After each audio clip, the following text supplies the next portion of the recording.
The pyramids of Egypt are the most famous ancient monuments in the world. They're the last of the 7 wonders of the ancient world that are still standing and some of the most visited tourist attractions in the world. Despite that, there are still so many mysteries about them that they're yet to get to the bottom of. Let's talk about them. Let's start today off by talking about temperatures. Whenever the technology used by archaeologists advances, someone always returns to the pyramids to see if that technology leads to any breakthroughs. In 2015, an international team of scientists and architects conducted a joint survey of the pyramids of Giza and identified thermal anomalies deep inside the structures. Higher than expected temperatures were recorded in 3 adjacent stones in an impossible-to-reach area at the very bottom of the Great Pyramid. Although empty spaces, different building materials, and internal air currents have all been suggested as possible causes for the anomalies, nobody's able to say for sure. Further anomalies were detected in the Great Pyramid's upper half. The discovery came when the research team used infrared thermography to scan the pyramids as they heated up during sunrise and then again when the sun went down and the limestone cooled. It's a virtual certainty that there are rooms and chambers inside the pyramids that we haven't yet been able to reach. But why would those chambers be warmer than the structure around them? Unfortunately, it might be several years before we find out. Here's a question that occurs to many people who've studied the great Egyptian artworks and monuments of the ancient past. How did they cut through massive, heavy, thick stones and rocks with seemingly the same level of ease as we can cut through butter today? The largest construction companies in the world would struggle to replicate Egypt's great monuments, yet we're asked to believe that the ancient Egyptians created them with nothing more than basic hand tools. We're not so sure about that. We think they may have had powerful saws. The most obvious sign of that comes in the form of the granite sarcophagus inside the king's chamber of the Great Pyramid of Giza. The marks on the bottom of the box could only have been made by a saw. And it would have had to have been a very large saw, too. We can't say for sure what kind of teeth the saw might have had, but there's little disputing the clear evidence that a saw was used. What happened to the stone-cutting technology of the ancient Egyptians? And why have we never found any modern trace of it? We could make this whole video about the mysteries of the Great Pyramid of Giza in Egypt if we wanted to. It's 4,500 years old, and we still don't truly understand how it was even built. That alone would make it worthy of inclusion here, but there's another mystery about the pyramid that only came to light in 2017. Using sophisticated scanning technology, archaeologists have identified 2 large voids inside the structure of the pyramid, and they have no idea what's hiding inside them. They might be nothing more than service tunnels used during the construction of the building, or they could contain undiscovered tombs. One of the voids is 100 feet long and appears to be roughly the same shape as the Grand Gallery, which is directly below it. It's possible that it may have been included in the design to reduce the weight of the rock above the Grand Gallery and prevent it from collapsing. But it'd be nice to find out for sure. The voids don't appear to have any passages leading to them directly, so reaching them won't be easy. Scientists are now in the process of designing new tunneling robots to help them with the job. We've just described the Great Pyramid of Giza as 4,500 years old. But how sure of that can we really be? Mainstream historians say that the Giza pyramids were built in 85 years, between 2589 and 2504 BCE, but that might not be correct. The estimate comes from radiocarbon dating tests carried out on material from in and around the pyramids in 1984. We didn't know as much about radiocarbon dating back then as we do now. Further set of tests carried out in 1994 and 1995 indicated that the 1984 estimates might be off more than 2 centuries, making the pyramids 200 years younger. This is significant because it means that the pyramid of Senwosret II wasn't built until around a century after his death. There's another problem here, and that's the fact that radiocarbon dates are often obtained from wood, and the Egyptians had a habit of reusing wood repeatedly. The wood sampled from in and around the pyramids may already have been old by the time it was used there. History books will still tell you that 4,500 years is about the right age for the pyramids, but it could just as easily be closer to 4,000. We've already discussed the idea that there are voids and anomalies in the Great Pyramids of Giza. Here's the clearest evidence yet that those voids might be secret chambers. In September 2020, explorers identified 2 secret doors hidden inside the pyramid. They're at the end of a pair of narrow tunnels that extend from the north and south walls of the Queen's Chamber inside the pyramid, then stop at stone blocks before they reach the outer walls. There isn't enough space in the tunnels for a human to explore them, but a robot called Webwawat was sent into the space and obtained pictures of a small stone door with what appear to be 2 copper handles attached to it. The same robot also took pictures of faint red hieroglyphs painted onto the walls. The hieroglyphs are rough, almost like graffiti, so it's possible they're guide marks left behind by the stonemasons who built the pyramids.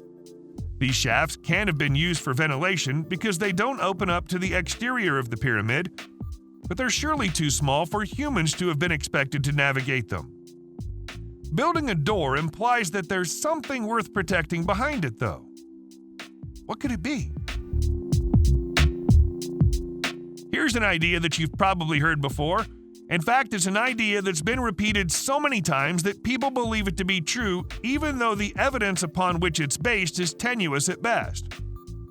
In the 1980s, Egyptologist Robert Bauval claimed that the 3 pyramids of the Giza complex are perfectly aligned with the stars to make up the belt of the constellation of Orion in the night sky. He followed this up with a book called The Orion Mystery, which he released in 1995. The book became a New York Times bestseller, and the idea took root in people's minds. The problem is that the whole concept is a little dishonest. You can't make the pyramids line up with Orion's belt unless you invert one or the other. Surely, if the Egyptians intended to reflect the position of the stars, they'd have arranged them in a way that didn't necessitate this inversion. Secondly, the 3 pyramids weren't all built at the same time. There's no evidence to suggest the 3rd pyramid was planned when the first was built. Thirdly, the positions of stars in the sky change over thousands of years. The stars in Orion's belt don't look the same now as they would have 4,500 years ago. As impressive as the pyramids look today, they looked far more impressive when they were first built. After standing exposed to the elements for over 4,000 years, their exterior surfaces are a little rough and lumpy. When they were first completed, they had stunningly shining, glistening facades that would have made them appear almost as if they were made of glass. According to Jacqueline Williamson, an Egyptologist from Harvard University, the casing stones that made up the external facades of the pyramids were polished to a high degree using abrasive materials like fine sand, sandstone, and even brick to produce a smooth finish. During the peak of the day, when the sun was high in the sky, they would almost have seemed to glow. Williamson is 100% certain about her findings and insists that the time, effort, and precision involved in the polishing process means that the quality of the craftspeople who worked on the pyramids was even greater than we've always imagined it to be. As for what happened to these shiny facades, they've naturally faded and crumbled over time. But some of the casing stones were removed long ago to be used in other building projects, thus accelerating the decline. We know from Egyptian historical records that the Benben stone was supposed to have supernatural qualities.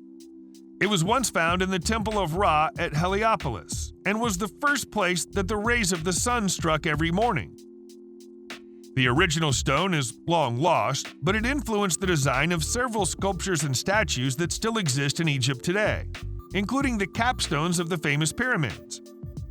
The stone is thought to have symbolized the phoenix, an important creature in Egyptian mythology because of its ability to survive death and return to the living. Some historians believe that Benben represents the seed of the phoenix on the account of the fact that it's been loosely translated as fertilization in the language used at the time the Temple of Ra was built thousands of years ago. One legend says that the Benben was the mound that rose from the waters of Nu when the great god Atum created the world. If you've ever heard references to the Stone of Destiny in folklore, they were references to this mystical stone. You are not allowed to climb the pyramids today, but in the late 19th century there were no such rules. British inventor and explorer Sir William Siemens decided to climb to the summit of the Great Pyramid. When he got there, he was concerned about a prickling sensation emanating from the tips of his fingers and spreading through his hands. A few moments later, he took a sip of celebratory wine from a metal cup and received an electric shock the instant his lips touched the rim. Ever since then, there have been rumors that the pyramid somehow generates energy. If it does, we might know how. There are water channels beneath the Giza Plateau through which water flows in high volumes. The flow generates physioelectricity, which might then be channeled up through the pyramid to the tip. Many fringe theorists have suggested that the pyramids were actually power plants. But as far as we know, the Egyptians knew nothing about electricity. It's hard to imagine that they could have planned to channel physioelectricity through their mighty monument, even if they understood that there was a power source there. But it's odd that the system seems to work so well. Speaking of strange theories about the pyramids, if you remember the U.S. presidential elections of 2016, you might recall that Ben Carson stood as a candidate for the Republicans. Carson espoused a bizarre theory that the pyramids were nothing more than enormous grain stores. Not only that, he believes the pyramids were built by Joseph, as in the biblical figure. Carson is a Christian religious fundamentalist with some pretty weird ideas about a lot of things, but he's way off the mark with this one. His interpretation comes from a passage in Genesis that says God told Joseph to gather up all the food of the good years to come and lay up corn under the hand of the Pharaoh, letting him keep food in the cities. Note the plural. That's cities, not city. For this interpretation to be literal, there would need to be far more pyramids in far more cities. More to the point, no trace of grain has ever been found inside any of the pyramids. And it's impossible for this to be the case if the buildings had been full of grain supplies. As a final nail in the coffin, the internal dimensions of the pyramids are wholly unsuited for being used for grain storage. There may be no mystery in Egypt bigger than the Serapeum of Saqqara. That's the name given to a collection of 24 jet-black 100-ton granite boxes hidden on a hillside to the south of Giza's Great Pyramid. The gargantuan sarcophagi appear to have been interred in their current position somewhere around 3,300 years ago, during a time when the legendary pharaoh Ramesses II was on Egypt's throne. Some of the boxes have been opened and found to contain the remains of Apis bulls. Bulls were sacred to the ancient Egyptians, but they wouldn't usually be buried with such honors. One of the most controversial theories about their design and purpose is that they were used for fermentation, which would have generated sufficient stress within the sarcophagi to create a luminous glow inside the dark tunnels. In other words, they might have been a primitive but astonishing form of lighting. The majority of Egyptologists reject this idea out of hand, but they don't have any better explanations of their own. If the ancient Egyptians were capable of creating a lighting system from the gases of decaying bulls, they were even more astonishing than we already thought they were. It's a commonly held theory that there was once a fourth pyramid on the Giza Plateau. No archaeological evidence of this supposed fourth pyramid could be found for a very long time, but perhaps this mysterious staircase is the first sign of it. The staircase plunges down into the floor of the desert and might once have been in the missing pyramid's basement. It's an impressive feat of engineering. The staircase leads straight down through several feet of limestone and leads to a hidden underworld below the plateau that was unknown until 2018. Access to the plateau is strictly limited because the staircase is on land owned by the military. But a few lucky archaeologists have managed to gain supervised entry.